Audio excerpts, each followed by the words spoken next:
Cervical की इस series में आज हम बातचीत करते हैं सर्वाइकल और स्लिप डिस्क। सर्वाइकल में स्लिप डिस्क क्या होती है, सबसे पहले समझने की आवश्यकता है हमें बीमारी क्या है।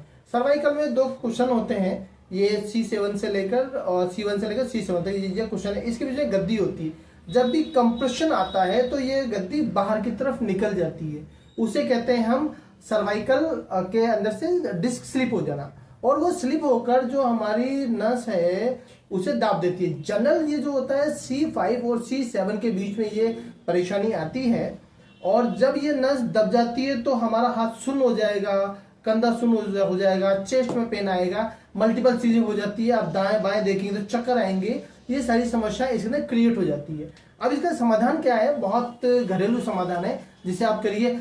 अगर आपके पास घर के अंदर अभ्यंगम की व्यवस्था है, मतलब मालिश की व्यवस्था है, आपकी पत्नी, आपका पति, कोई भी जो धीरे धीरे या हल्की हल्की मालिश करे। मालिश करने का तरीका है ऊपर से लेके नीचे तक इसे उतारे, और जैसे जैसे मालिश करेंगे यहाँ से नसें ढीली होगी, और नसें ढीली होने से ही आपका C5 और C7 पे जो कंप्रेशन आया है वो हटाए।